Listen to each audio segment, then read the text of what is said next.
Welcome to Command and Control HQ for this search and rescue operation. Well, it's following yesterday's search success, a rescue operation. 24 hours, it's still going strong, even at 1 a.m. The divers area is just over to my right over there. This, though, is a swamp, this place. You can see people are wading through 4 inches of mud in some places. The divers area has been kept clear from the media, and the cave is about 200 yards up and behind, and they've been going up into that area all day. At one point this afternoon, 47 divers down in there pre-positioning oxygen tanks and food for other divers going in. Now, Thais are still in awe of what has happened here. It is quite extraordinary when you see the resilience of these children, how they managed to survive for 9 whole days underground in pitch blackness without food. And when those divers went in yesterday, they were polite, they were courteous, they said they were hungry, and they've been well fed today. The Thai Navy SEALs have been in there, there's a doctor down there, they've checked them over. They seem to be in fairly good physical shape, although they've had a punishing psychological ordeal. Thais have been glued to their TVs and their radios, 70 million of them following every twist and turn of this drama. But now the focus is on how on earth to get them out, because there are few good options, frankly. The cave itself is, as you say, there may be 2 miles inside this thing, underneath about another half mile of rock on the mountain above. And just extracting them poses enormous challenges around these twisting passageways, narrow and angular fragments of rock.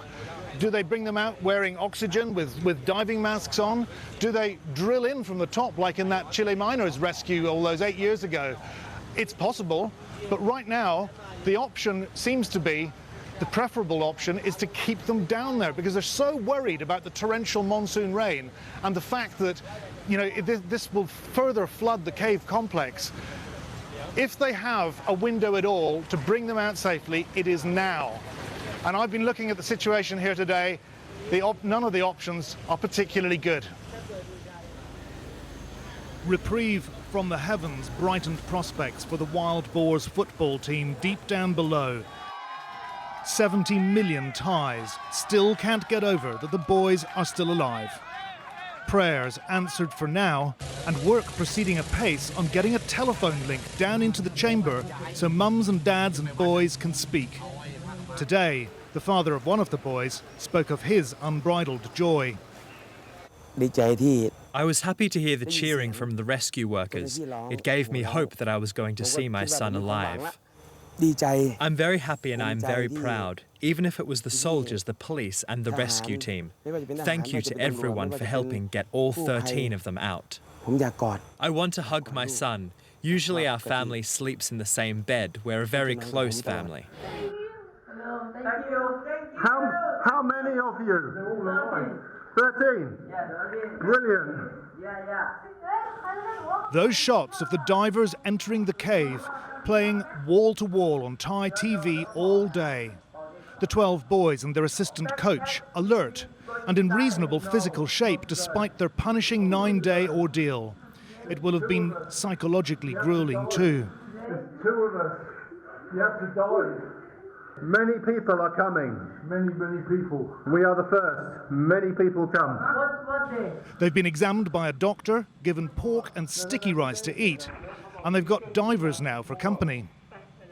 These are the 2 British divers who reached them first. John Valentine and Richard Stanton, part of what's become a huge multinational first search, now rescue operation. Last night's euphoria is still there, but it's already been suffused by a new level of anxiety, as it's dawned on everyone that the rescuers up here are probably as much in the dark as the boys are down below about how on earth to get them out. The torrential monsoon storms will only worsen in the weeks and months ahead, so their sojourn in the cavern down below may last a long time yet.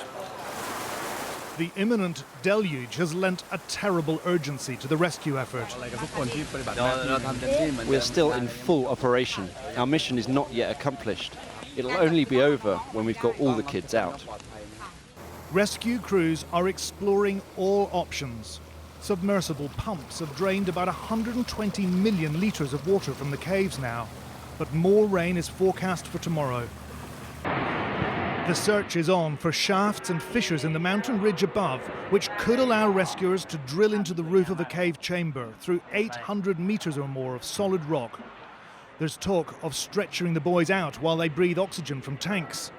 The alternative is that they stay down here until the monsoon's over in 4 months' time. Extracting them will rely on everything from science to the supernatural, as Thais, and now the world, remain transfixed. The 12 boys and their coach went missing in Tam Luang Cave in a remote and rocky part of northern Thailand. The network of narrow passageways is one of the longest cave systems in the country, stretching 6 miles into the mountainside.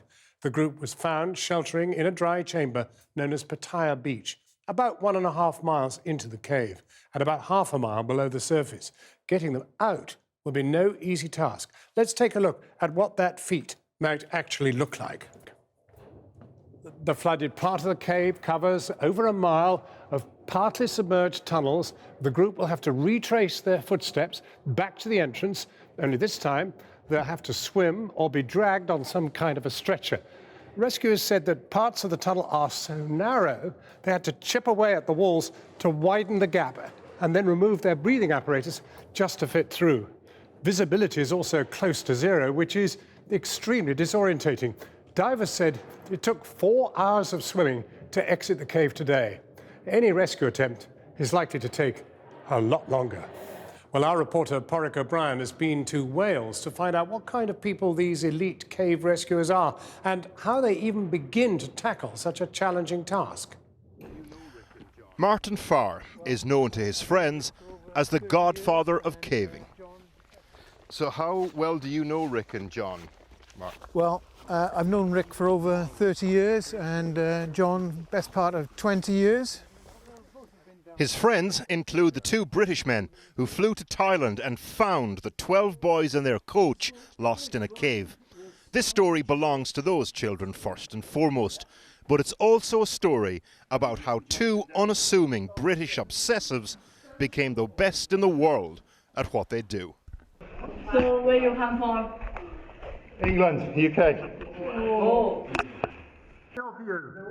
After 10 days in the darkness, the first outside voices the boys heard was that of Rick Stanton, a retired fireman from Coventry, and Jonathan Valentine, a computer engineer from Bristol.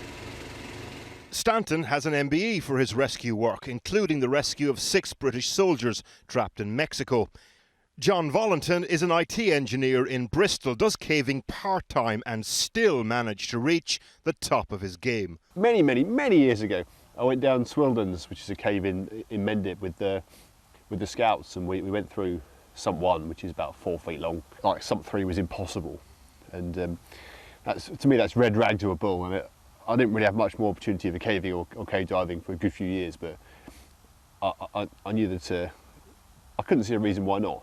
Simple as that, and that's really what fuels most of the things that I do. I can't really see a reason why not, so just get on with it. These are men that have become heroes by literally getting as far away as you can from the limelight. John's mother's reaction today. Well, in this case, I mean, he does do it for his own pleasure. Many caving holidays, he's broken various records. He's always enjoyed outdoor life, outdoor sports, individual sports, canoeing, anything to do with water. Well, I am proud, and his dad would have been proud as well. But he died about 9 months ago. Their friend Martin Parr has travelled the world with Valentine and Stanton, brought us to a cave they all know well, the Stone Church near Abergavenny.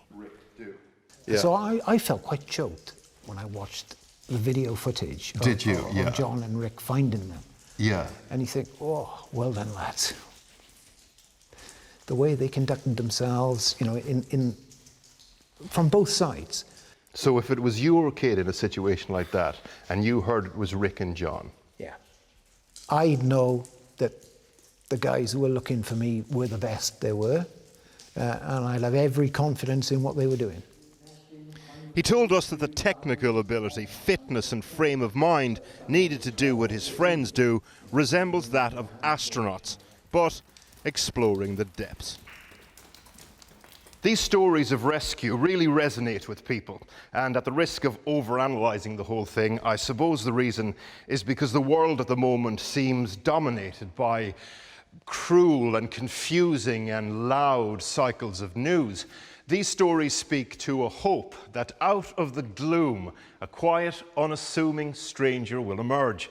Someone who actually knows what they're doing. Someone who will rescue us from the darkness. Porrick O'Brien in the darkness. Now, so one of the main hazards facing the rescue teams is the looming monsoon season. Our weather presenter, Liam Dutton, is with me now. Liam, we're approaching the wettest time of the year in Thailand, aren't we? We are, John, and that's because it's monsoon season. Now, the monsoon in Thailand and across Southeast Asia runs from June to October every year, and it's when you get a huge surge of moisture from the Indian Ocean, and that develops huge clouds that stretch across India into Thailand, and it's those clouds that produce really intense downpours of rain. Now, the wettest time of year in northern Thailand is August. That's when there's around just over a foot of rain. That continues through September, and it's only in October does the rain eventually start to ease down. Why is this so dangerous for the rescue efforts? Well, it's all down to the way in which the rain falls. Now, as a comparison, if you take the UK often has rain that's generally predictable, it's quite steady, it falls over a longer period of time, therefore it's quite manageable. But in the tropics, the opposite is true. So the rain's very unpredictable, it falls very intensely in short spaces of time, and that causes flash flooding. And of course, flash flooding in this situation will be particularly dangerous.